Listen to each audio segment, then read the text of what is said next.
Architects, pull up your Eames chair, put on those black spectacles, and pour yourself a piping hot cup of strong black coffee because we're about to delve into unfiltered conversations with architects from all over the world discussing all things health and wellness. So if you're an architect that's been searching for more balance, more fulfillment, and more overall health and happiness, turn up your hearing aids just a notch because we've got the answers. I'm your host, Morgan Chihuaga, a licensed architect, stress management consultant, and founder of The Healthy Architect. Grab your trace paper and let's dive in.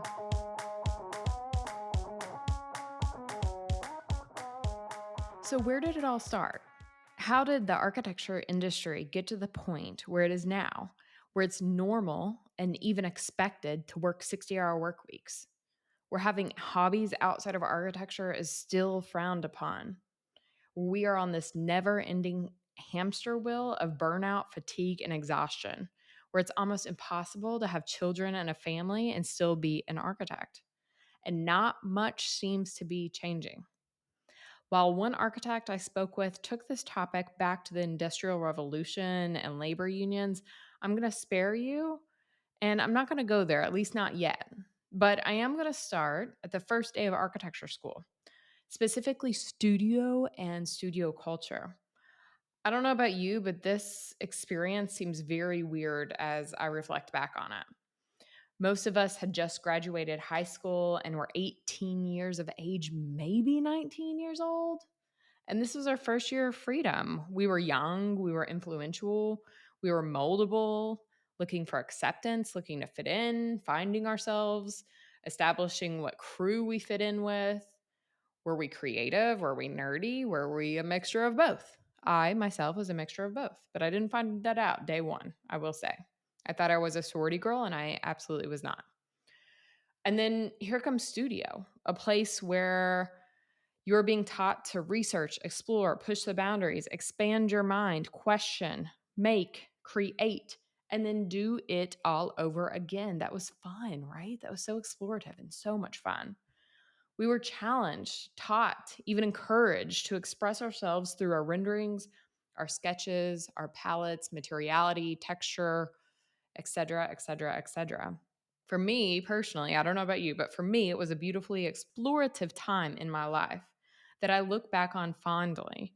But now that I've matured enough to see the quote unquote bigger picture, I also question a lot because they taught me to question a lot. A lot of the conditioning that was going on at my university. And that is mostly what I question, and maybe is still going on at university. I'm not really sure. What culture is being established there that we still see in the architecture industry today? That's my biggest question. What did I learn in undergrad and in the culture of studio in undergrad that I'm still experiencing today? What did my community of architecture students and architecture professors and architecture admin, what did I experience in that culture that has bled over to the industry, right? At the age of 18, what am I still experiencing? Well, let's reflect. There's a lot of things I could talk about, but first, let's talk about all-nighters. How many all-nighters did you pull? Like, seriously, I don't even think I could count. I went straight from undergrad, so a 4-year undergrad to a 3-year grad. So 7 years. 7 years I pulled all-nighters as a student. That is crazy for me to think about. Like, seriously, can you count how many all-nighters you pulled? It was very common to pull multiple all-nighters in a row before a review. Think of that. I mean, what does that tell you? That tells you that students are not being taught time management, right? Proper time management. You shouldn't have to pull all-nighters if you're managing your time correctly. Students actually bragged about how long they'd been awake. I have this core memory of this week of finals, and in the windowsills of the university, of the school, they were full of sleeping bags and pillows. I'm going to pause for a second there. I'm not going to quick talk very quickly because I want us to absorb that. At school, there were sleeping bags and pillows. That's kind of messed up. And every single window had a sleeping bag and a pillow in it. That's not only kind of messed up, that's really messed up.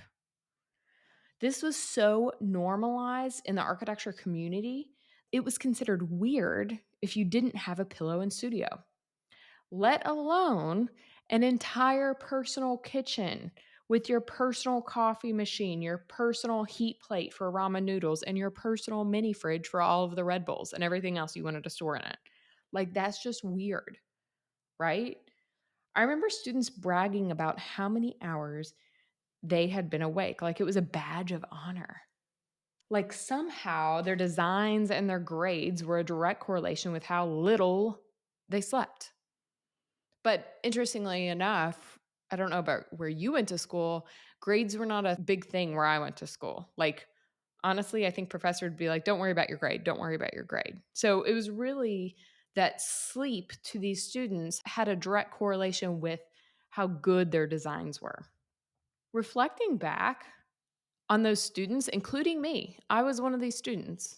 I was part of the cult, part of the clan, part of the crew, part of the community. Reflecting back on these students, including myself, that bragged about how little sleep they got, that was stupidity for lack of better words. We might as well had been bragging about how low our IQs were, how many brain cells we were killing, and how we were slowly but surely increasing our chances for type 2 diabetes, for obesity, and dementia. Right? That's weird. That's not normal, although we were normalizing it back then. The messed up part, are you ready for this? The really messed up part is that this was a learned behavior.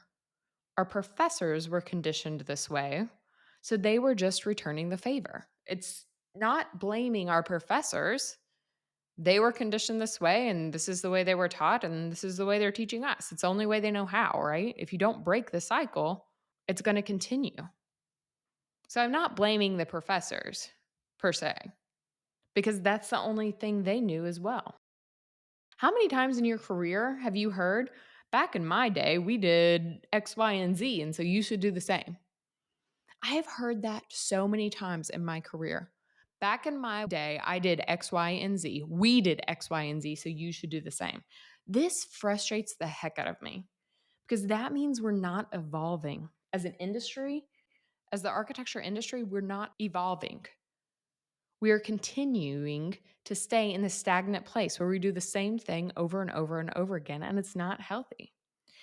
If I had a penny for every cigarette I smoked at 2 a.m., every coffee I chugged before a review, or every Adderall I took before a history paper was due, I'd be a multimillionaire laying on the beach in Honolulu.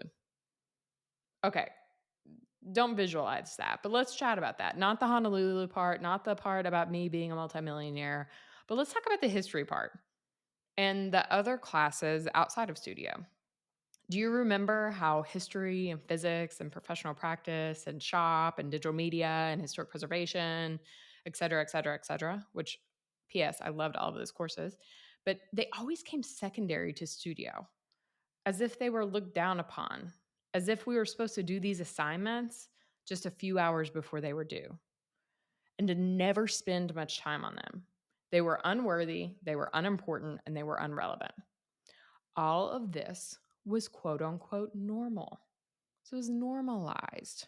We were conditioned to believe that things outside of studio were irrelevant, unimportant, unworthy. I remember the few friends, really the acquaintances I had outside of architecture, looked at me as if I was cray cray. And honestly, I was cray cray. As a community, we're cray cray. We were crazy. Okay, deep breath. Let's relate this to an architecture firm. Do you see any correlations? Do you see any common threads? Do you see why we continue to work as hard as we do and we belittle things that are not architecture, are not working in the firm? It's a little messed up that we, as 18-year-olds, fresh out of our childhood home, were encouraged and conditioned to think of our careers this way. I have a lot more to say about this topic, but I'm going to wrap it up because I know you have some pretty interesting door details to finish drawing. But I'm going to leave you with this one question I want you to think about and answer over this next week. How can you be the change in this conditioning for the next generation of architects?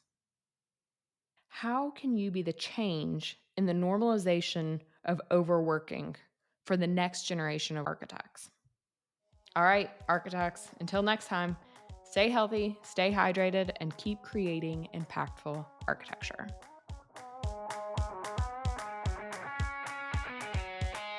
Architects, this podcast is the culmination of the most creative minds in the world. The planning and programming of this content is extensive, and I'm proud to be a small part of the change that's happening in our profession. If you want to be a part of this change, the very best thank you can give the Healthy Architect is giving us a 5-star review and sharing this episode with a colleague.